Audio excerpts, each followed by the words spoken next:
All right, our next reader is Ann Kyer, who we're thrilled to have on our faculty here.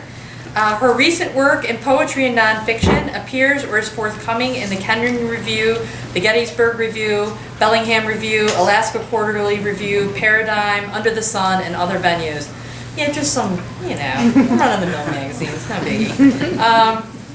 Poems and essays are included in Beauty is a Verb, an anthology of poetry, poetics, and disability, which is on the American Library Association's notable books list for 2012. Her poetry chapbook, In Fire, was published in 2005. Holding a PhD from Harvard University, she teaches in literature and creative writing at Arcadia University and Rosemont College in suburban Philadelphia. Please welcome Ann Kyer.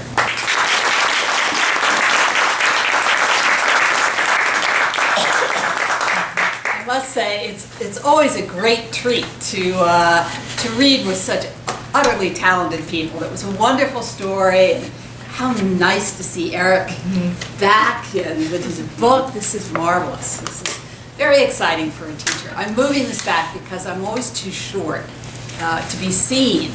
Is she okay? Am I okay? Do I have to grow 3 inches? Now then. All right, and we're going to move the furniture, but hopefully not push it over. All right, I'm going to read 2 things for you tonight. One is a poem, and the other is a short piece of a longer creative nonfiction essay.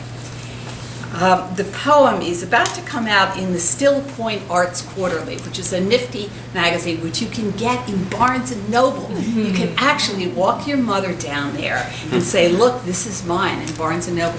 And I commend it to you because they publish poetry and short fiction, nonfiction that have relation to art. And they also publish any of you who are artists, who are painters, photographers, and the relation between art and writing. And so take a look at it. This poem, not surprisingly, has a relationship between art and poetry. And it was written after I went to an exhibit of some paintings by Matisse down at the Philadelphia Art Museum in the Perlman part of it, which is the newly opened part. And they were wonderful paintings, as always. Matisse is such fun. And as I was walking around the gallery, I noticed that some of the paintings were behind glass, and others of the paintings were not, so that I suddenly came across this one painting where you could literally see the untreated canvas. And I had this vision of Matisse's arm, his hand, coming down right there in front of me and doing the drawing. And I thought, God, this is really exciting. So I went home and wrote this. And then, I'll have you know, I wrote another draft. And after that, I wrote another draft, and another draft, and another draft, and another draft. And I looked at it today and I thought, oh shit, I gotta change this word. So this is called Touching Matisse in the Philadelphia Museum of Art. 2 things I should tell you about this. There are 2 big words in it. One is narthex, and narthex is the lobby of a church. And there's another big word called monstrance, which in the old Catholic ritual, when the host was displayed, I guess, on the Thursday before Easter, they used to display it in this very elegant, usually wrought gold vessel called a monstrance, and it was in the middle. So this Catholic stuff really comes in handy when you're writing poems. Touching Matisse in the Philadelphia Museum of Art. From the secular street and the August heat, I cross into the marble narthex, thinking I've made not one worthy poem all summer. In the skylit nave, I parse your portrait, quizzical O's for glasses, strict beard, for all the world the lawyer your father wanted you to be. You look at me and I look at you, and we both look blank. Bronze statues brave the aisle in alcoves. I wander past them, ticking over your history. You lived on your father's paltry subsidy, although he'd hope you forsake the impropriety of painting. To come home to Picardy, keep an eye on his seed business. He wanted a proper son. Mine wanted me installed in a safe college job. But you kept faith with your vocation, married a woman from Toulouse who scrubbed paint from your barely commercial landscapes so you could use the surfaces again, distort buttocks so they frightened you, burst through the monstrance in your eye to render what you saw in savage color. In a side gallery, a sinuous odalisque sits resplendent in her Persian dress. Not one word that I can write resembles this. Thick breezes blow into a window on the promenade at Nice. The woman in blue in her voluminous gown stares. As I come near, sun shafts glance against the picture's glass. Moving again, I notice a nude, unprotected by hard surface sheen. I scrutinize an empty inch behind her hip, savor mottled points of paint along her arm until your hand falls past my cheek, stroking ochre oil onto the open canvas. Your arm, thick with hair beneath its neatly rolled up sleeve, moves across the inch of air between my face and her fine, nude flank. Is this a benediction? Can I scrape away the residue of doubt and prime my words anew?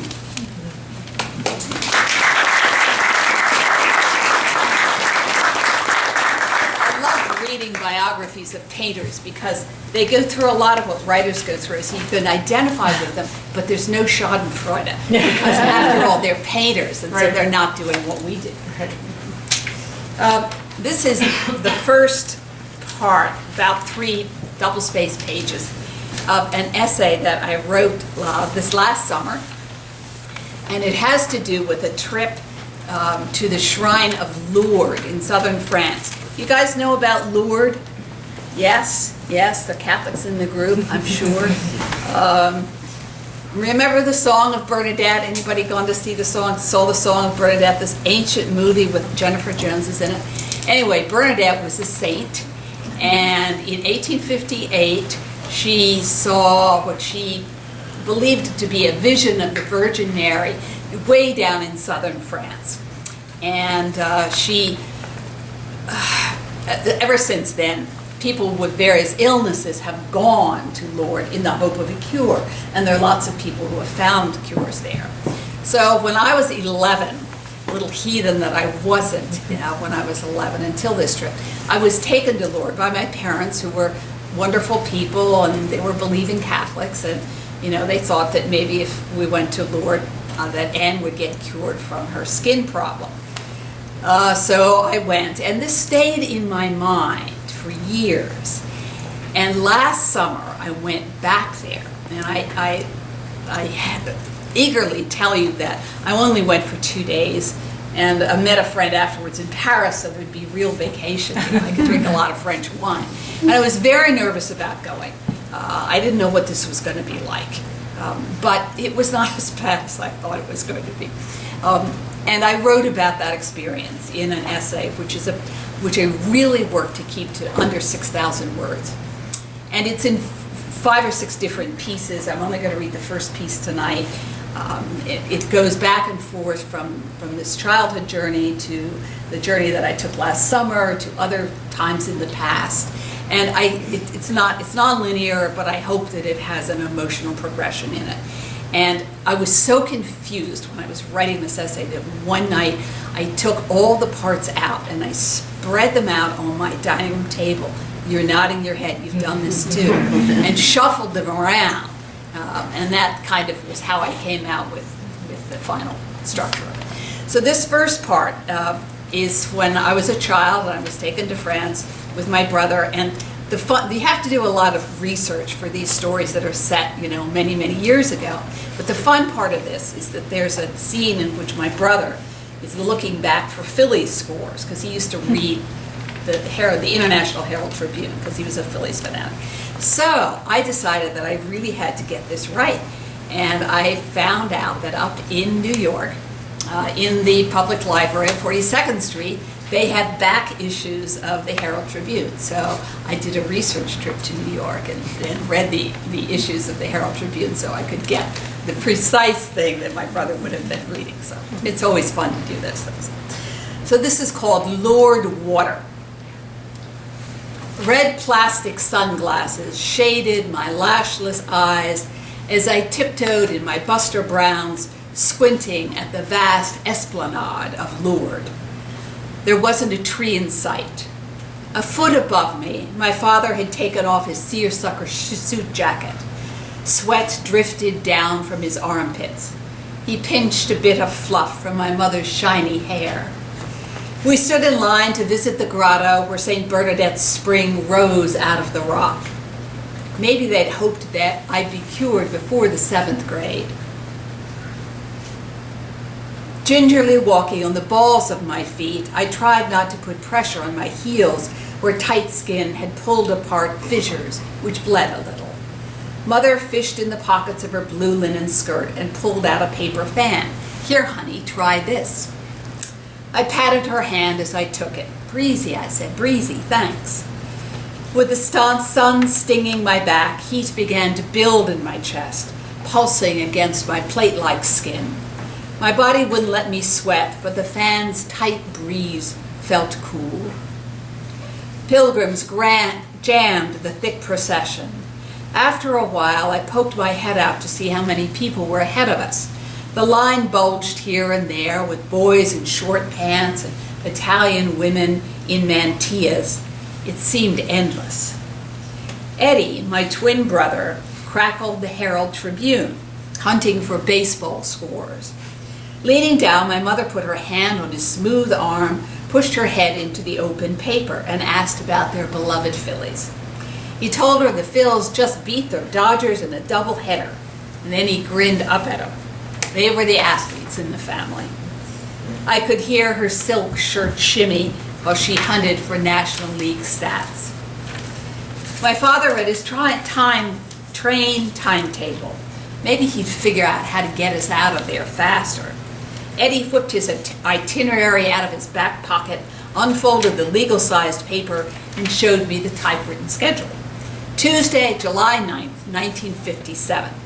He read, arrive Lourdes 7:43 a.m. Leave Lourdes 7:53 p.m. 12 hours, 10 minutes in toto. His sleeves looked gray. While we were on this trip, Dad paid him a few francs a night for washing out the Kyer lad's shirts and underclothes in the hotel bathroom sink. For the 6 nights we'd been in Paris, he'd made enough for the paper. We moved up near the rocky ridge that holds the Basilica Church. I scanned the cool seams of rock and wondered if the massive stone church seemed heavy to the granite shoulder. The rock looked wet and I wanted to touch it, but didn't dare step out of line. Why hadn't my father brought his rosary? He said it every night at home, though that seemed odd. It wasn't a very lawyer-like thing to do. He often went to bed earlier than the rest of us. When I'd go up to their bedroom to kiss him goodnight, he would be in his pajama tops with the sheet pulled up. He generally made it through half the prayers. Then he seemed to give up. We'll let the angels say the rest, he'd say, arching his thick eyebrows. We both knew the angels didn't bother with his rosary. He'd wink at me and clatter the beads on their mahogany night table. In this endless line at Lourdes, saying the rosary would seem an obvious thing to do. A lot of Italian women dangled theirs. Maybe my father felt embarrassed to say his rosary in public. I'd never seen him do it. But why did we come here, I wondered, all this way down on the sleeper from Paris? We weren't on a pilgrimage, not the sort parishes go on. We weren't that kind of Catholics. We'd only be here 12 hours and 10 minutes. I tried not to think about getting cured or not getting cured. I told myself I was used to my skin. It had never been any different since the day I was born, after all. Last night on the train, my mother had murmured, "We'll ask the Blessed Virgin for help," but she didn't spell out any details. We were getting nearer to the rocky cavern where the Virgin had appeared to St. Bernadette. What's going to happen, I wondered. My cheeks puffed. I practically spat out my breath. Was I supposed to be cured right there in the next 20 minutes while I stood in front of the holy spring? Was I supposed to pray? And no one ever said anything about this moment. Would my scales drop to the ground right there in front of everyone? My mother moved a little closer to me and squeezed my shoulders. She put on her white gloves. I shuffled along. Even though she didn't say anything, I knew how much she wanted me to be helped. Her desire hummed in the lobes of my shoulders. As we kept moving, she enunciated the Hail Marys behind me. When I lifted my eyes from the pavement, I began to see a wall of crutches. As we moved along, more and more came into view, rack after rack of brown wooden crutches, 4 and 5 feet deep, hanging by their armrests on the rock face in the grotto. At first, they seemed immensely far away and strangely silent, although they were jumbled together. I didn't know what to make of them. I'd never seen anything like this before. A wheelchair jutted from the rock. Leg braces dangled among the crutches. Even when I turned my head, I couldn't get away from them. They seemed to bruise my inner eyelids. They loomed above me, hundreds of pointed tips poised above my head. What were they doing there? Why were crutches hanging here? They couldn't be decoration. People must have left them. It had to be cured people. Crippled men who really prayed, walked away, left their crutches for the priest to hang. They must have really believed that they'd get well. I shook the sleeves of my white cotton blouse and turned away. This won't work, I thought. It won't work. Not for me. I won't get cured here.